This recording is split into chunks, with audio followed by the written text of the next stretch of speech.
ہم ہلال کماتے ہیں، آخر تنگی کیوں ہو جاتی ہے؟ رزق چلتے چلتے رک کیوں جاتا ہے؟ اس کا وظیفہ اور اس کی وجہ آپ کو بتاتے ہیں۔ ہم جھوٹ بولتے ہیں، کاروبار میں ناپ تول میں کمی کرتے ہیں، نماز میں سستی کرتے ہیں، والدین اور رشتہ داروں سے اچھا سلوک نہیں رکھتے۔ تو اب ہم آپ کو بتاتے ہیں کہ رزق کے لیے کیا وظیفہ کیا جائے۔ سب سے پہلے اگر آپ نماز پڑھتے ہیں، نہیں پڑھتے ہیں تو نماز شروع کریں، اگر نہیں پڑھتے ہیں تو اللہ آپ کو توفیق دے گا نماز پڑھنے کی۔ فجر کی نماز پڑھ کے اس کے بعد آپ نے 100 مرتبہ یا رزاق یا فتح یا رزاق یا فتح اول آخر 11 دفعہ درود شریف آپ نے پڑھنا ہے۔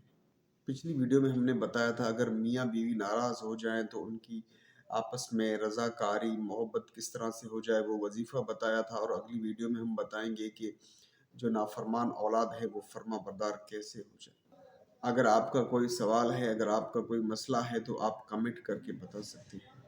اگر آپ کی طبیعت خراب رہتی ہے، گھریلو مسئلے رہتے ہیں، کوئی اور ایسا مسئلہ ہے، آپ مجھے میسج کر کے بتا سکتے ہیں۔